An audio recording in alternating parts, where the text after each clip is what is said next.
Boa tarde, gente.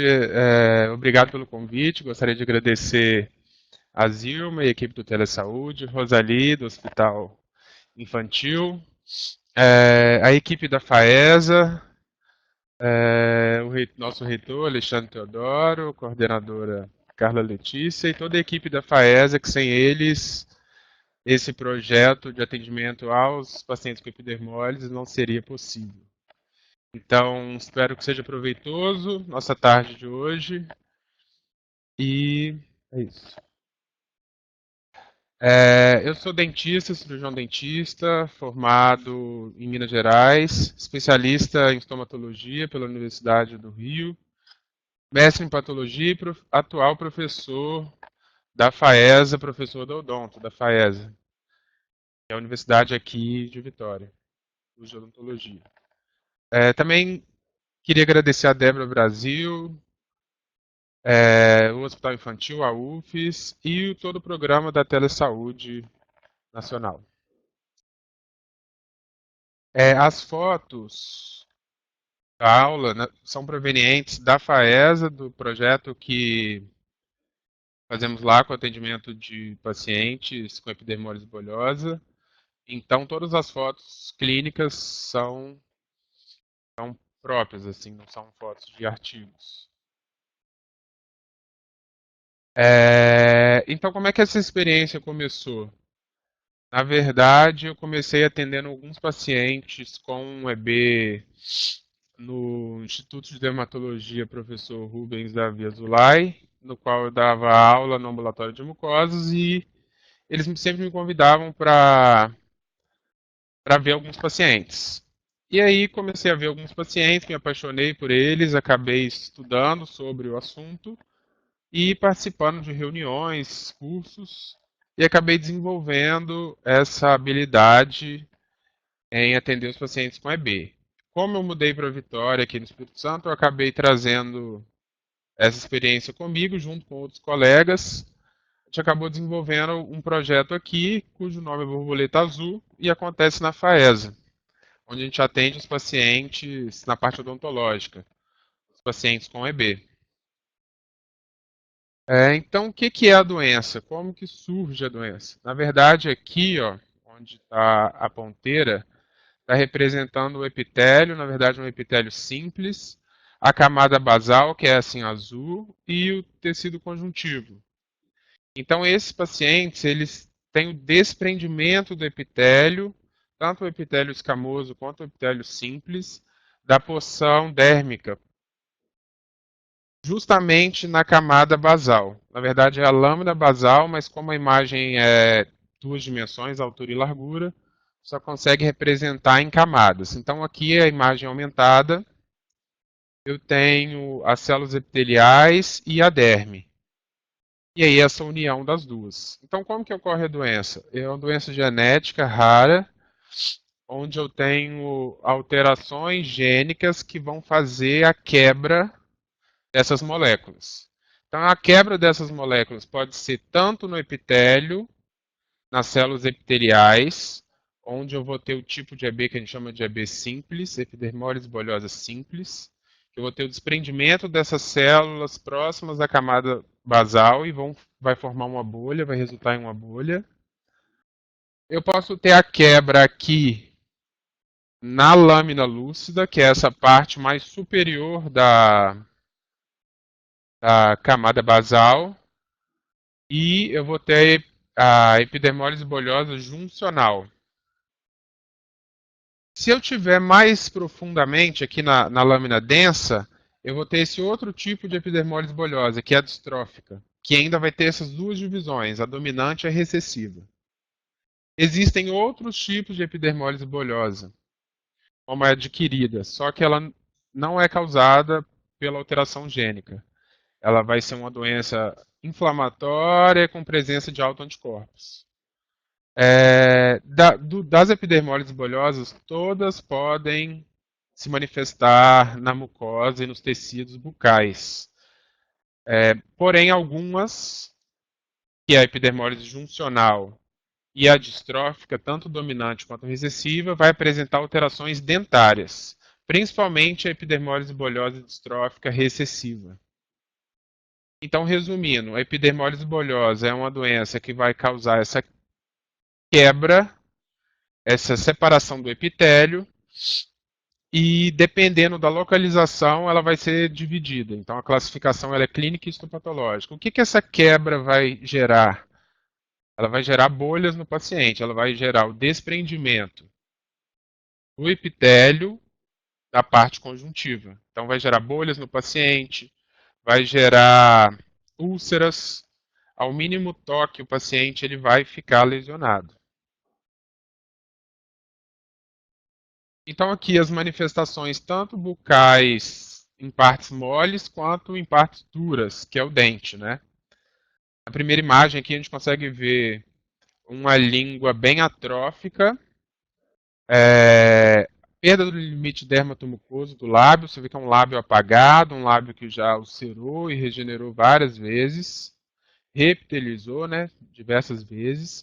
Nessa segunda imagem a gente consegue ver uma alteração dentária, além de cárie aqui, eu consigo ver uma alteração da qualidade e quantidade de esmalte. Nessa terceira imagem, uma bolha no ápice da língua, resultando também desse desprendimento do epitélio. O engraçado é que nas análises histopatológicas no tecido, como é uma alteração genética, eu não consigo ver células inflamatórias. Na verdade, tem pouco infiltrado inflamatório e não tem presença de anticorpos, ou seja, uma alteração genética que vai gerar esse desprendimento de bolha. Isso leva ao conhecimento de que o tratamento com corticoides não vai ser eficaz, porque esse tecido não é causado por inflamação, esse tecido alterado. Aqui nessa imagem a gente pode perceber também a união da gengiva inserida com a mucosa jugal. Essas úlceras, na verdade, essas ulcerações, de tanto abrir e fechar essas lesões, ele acaba aderindo. Então, por aderência, se o paciente não tem um movimento contínuo, esse tecido adere. Então, geralmente, esse tecido gengival dos pacientes, ele adere à mucosa jugal. Então, assim, independente da forma que o paciente apresenta, há duas vertentes principais na qual temos que ficar de olho, que é o controle da dor do paciente e a infecção local. A doença não tem cura, então o que a gente sempre tem que levar em consideração é o paciente tem que ficar livre de infecção e controlar a dor do paciente. Livre de infecção tanto em tecido duro, que é o dente, quanto em mucosa, língua e estruturas moles da boca. As considerações gerais desses pacientes são pacientes que apresentam uma alta taxa de cárie, porque eles têm uma dieta hipercalórica, então são pacientes que geralmente consomem muito doce, muito refrigerante, porque o que eles comem é o que na verdade dá para comer, eles acabam tendo essa dieta hipercalórica, úlceras e bolhas frequentes na mucosa bucal, limitação quanto à higiene, ou seja, o ato de escovar gera dor. Então eles evitam escovar. E quanto mais evita escovar, mais esse paciente vai procrastinar a escovação e isso resulta em placa bacteriana e cárie e outras doenças infecciosas. Desmotivação pelo paciente e familiares, então eles ficam desmotivados, eles faltam muito às consultas, porque na verdade não é uma consulta só, não é consulta só com o dentista, tem consulta com toda a equipe multidisciplinar, o qual a família acaba desmotivando, porque tem que ficar por conta desse paciente 24 horas. Dificuldade de locomoção até o consultório ou clínica odontológica. Para atender esses pacientes tem que ter uma estrutura básica que eu vou falar para vocês e para locomover esse paciente também. Então, quando ele sai de casa e vai até o consultório, tem uma dificuldade de locomoção. E aí acaba também desmotivando as famílias em procurar o atendimento odontológico. Então, essa paciente é uma paciente nossa com EB simples. Ela não apresenta alterações do esmalte dentário. Aqui ela tem aqui é cárie. Reparem que ela tem aqui também a presença de úlceras, ó, um tecido bem brancacento por toda a língua e o assoalho, e isso acaba dificultando mais a higiene dela.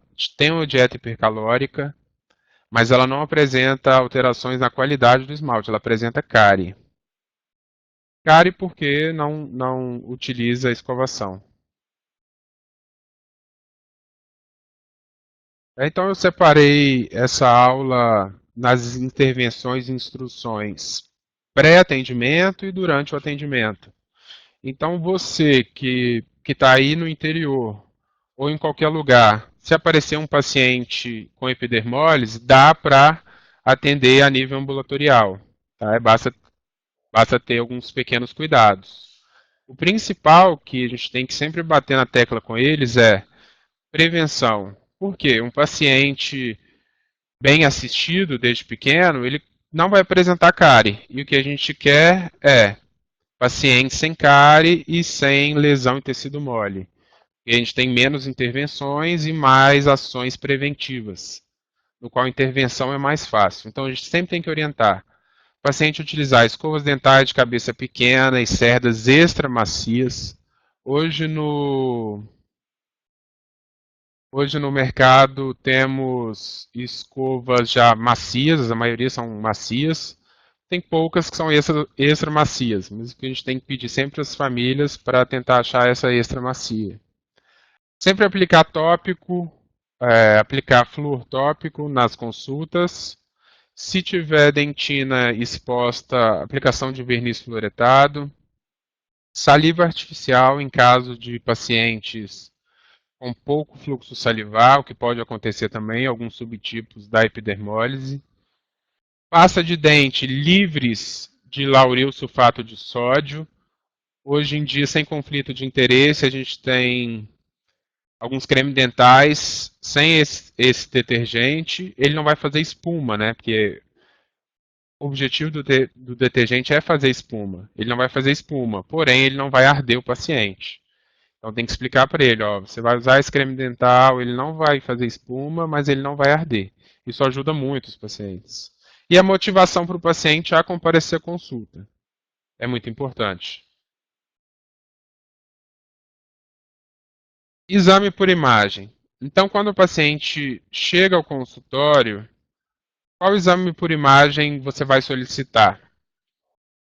Dá preferência sempre pelo exame panorâmico, porque é um exame cuja tomada radiográfica é extrabucal. Então, o paciente ele morde uma borrachinha, essa borracha aqui, e essa máquina gira em volta da cabeça do paciente. Então, eu minimizo a chance de trauma no tecido mole. Essa aqui é uma paciente de 19 anos e apresenta alterações, ó, alteração da posição dos dentes e dentes supranumerários, como nas setas aqui indicadas. Reparem também o tamanho dos ossos gnáticos dessa paciente. É uma radiografia, um exame por imagem de uma criança, comparando com uma criança, mas na verdade a paciente tem 19 anos. Mas lembrando assim, sempre quando eu for solicitar um exame radiográfico, é a panorâmica. Então, ela distorce um pouco em relação à técnica convencional, que é a periapical, distorce, mas eu tenho menos agressões para os tecidos moles bucais desse paciente. O paciente compareceu a primeira vez sem solicitar um parecer médico. Essa foto aqui ilustra muito bem o porquê desse parecer. Na verdade, essa paciente tem uma pigmentação dentária. Essa pigmentação é resultante do ferro que ela utilizava. Ela sempre colocava na mesma área o comprimido. E aí a gente só chegou ao diagnóstico dessa pigmentação através do parecer. Né? Então, esses pacientes eles são vistos, atendidos por diversas especialidades. E se uma especialidade não comunicar com a outra, a gente fica sem saber dados importantes para a intervenção. Então aqui essa foto é simplesmente o uso do ferro, sulfato ferroso, e a pigmentação pela medicação. Então sempre está pedindo para o paciente o parecer, o diagnóstico, como que anda a história médica dele e em quais profissionais ele está sendo atendido. Então, o que sempre é discutido, o paciente deve ser atendido em centro cirúrgico ou a nível ambulatorial? A preferência é sempre pelo centro cirúrgico. Por quê? É onde eu vou conseguir fazer maiores intervenções, o paciente ele não vai reclamar de dor, ele vai estar sedado, e eu consigo um acesso melhor às estruturas bucais posteriores. Dá para atender a nível ambulatorial? Dá.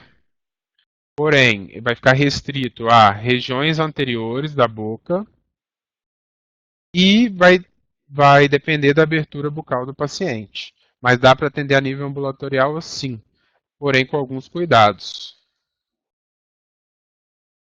Quais cuidados são esses? As barreiras de proteção, sempre estéreo, então tudo estéreo, luva cirúrgica, máscara, gorro, isso é principal no atendimento a esses pacientes. Lembrando sempre que eles apresentam diversas bolhas em pele, em mucosa, e se tiver um ambiente contaminado, ele vai se contaminar.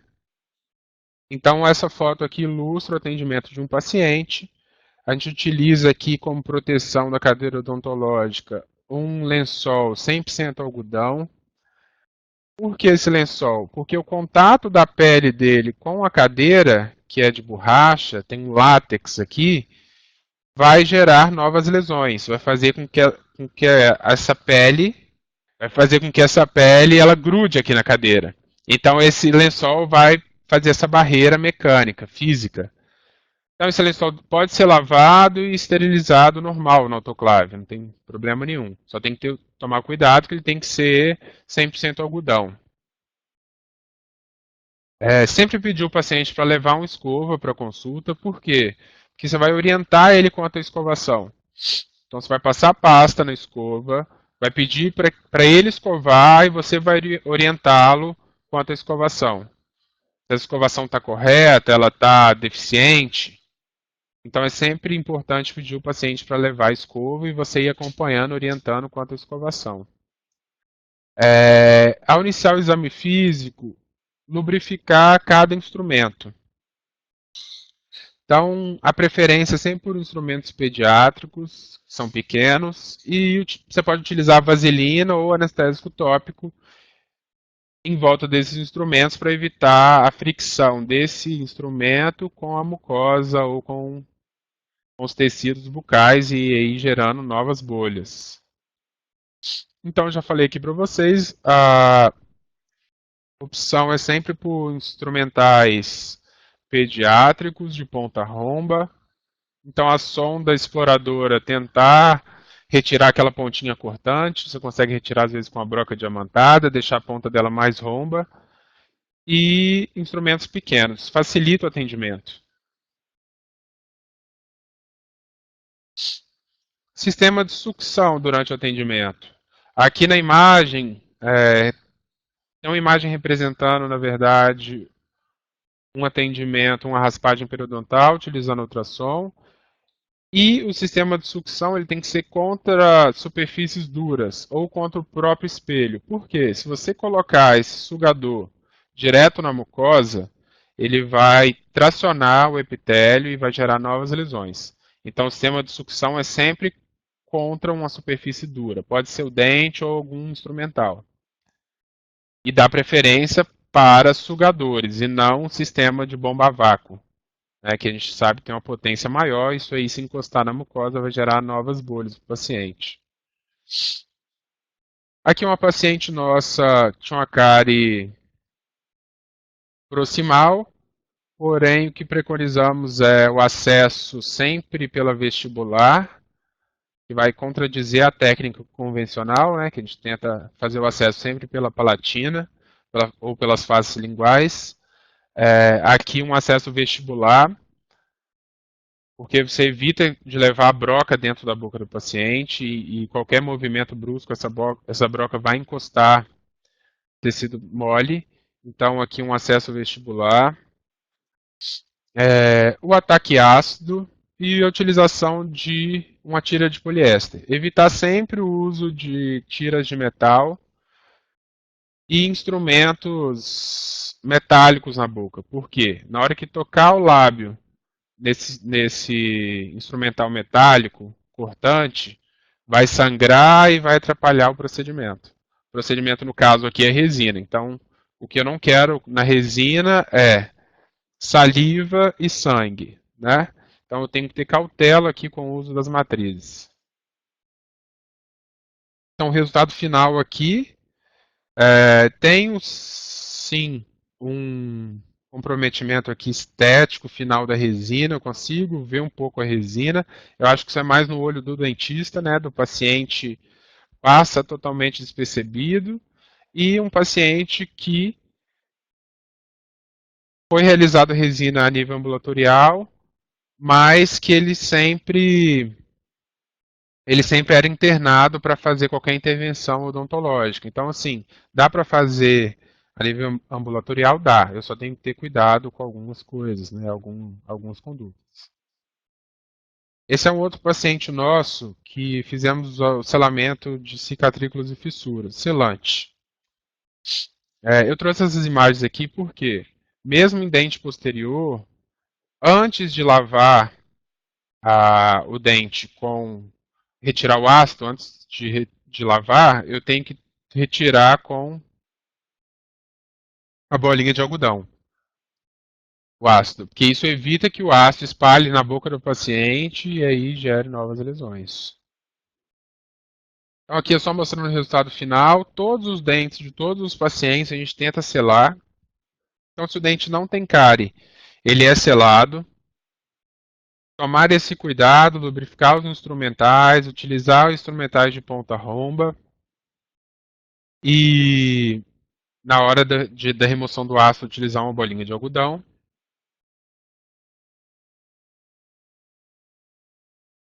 E aqui nessa foto, o que que está mostrando para a gente? Está mostrando a paciente, na verdade, com duas fraturas dos incisivos centrais. Uma chegou a dar canal não, acesso à câmara pulpar, nesse da seta, e o outro não. Então, um a gente conseguiu restaurar, o outro precisou de fazer a endo. Essa endodontia, como é que ela pode ser feita? Tem que ser uma endodontia mecanizada, com instrumentos rotatórios, tem inserção única. Isso vai evitar a fadiga do paciente durante o atendimento. O paciente ele não aguenta ficar muito tempo na cadeira, ele não aguenta ficar uma hora e meia sentado. Então, no máximo 40 minutos. E instrumentos mecanizados vai facilitar o tratamento endodôntico. E, é claro, o acesso à câmara pulpar modificado, né? Então, aqui a gente aproveitou o próprio acesso da cárie para fazer o acesso endodôntico. Aqui com a participação da professora Rúbia Caos, que ajudou a gente nesse canal, professora também da FAESA. E aí, quando eu falo de cirurgia dental nos pacientes, eu tenho que ter alguns cuidados também. Na técnica anestésica, o que eu tenho que fazer? Evitar fricção com anestésico tópico. Então, geralmente, a gente não faz o anestésico tópico, a gente faz o bloqueio troncular do nervo profundo e tenta preconizar exodontias múltiplas na mesma sessão. Ou seja, evitar vários tempos cirúrgicos. Tentar fazer todos os procedimentos cirúrgicos em um único tempo. Quando possível, né? Quando não possível, eu vou ter que levar o paciente para o centro cirúrgico, não tem como evitar. Então, técnica cirúrgica traumática, fazendo incisões firmes, seguras, para evitar a formação de bolhas.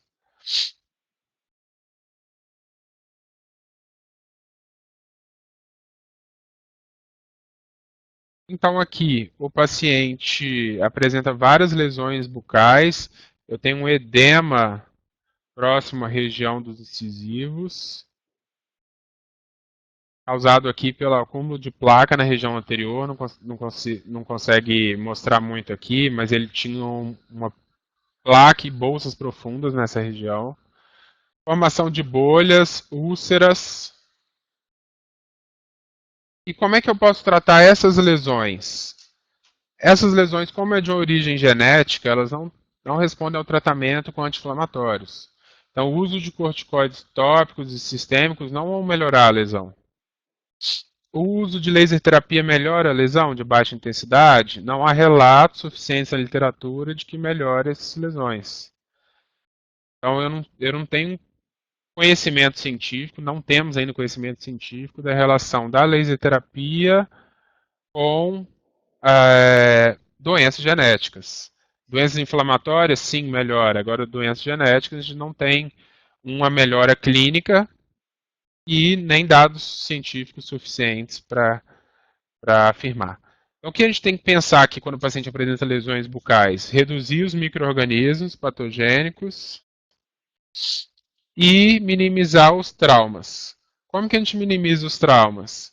Arredondando as superfícies dentárias do paciente, as arestas cortantes dos dentes. Então, o paciente apresenta uma aresta cortante, uma fratura dentária, a gente vai tentar deixar essa ponta arredondada para que não lacere mais o paciente. E o alívio da dor.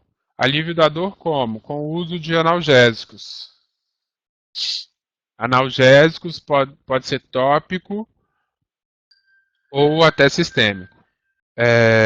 Essas são a referência bibliográfica que eu utilizei para montar essa aula.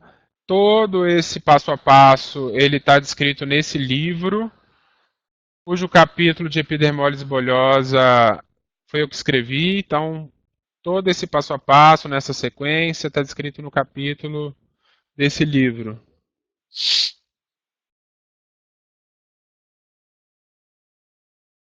Gostaria de agradecer, obrigado.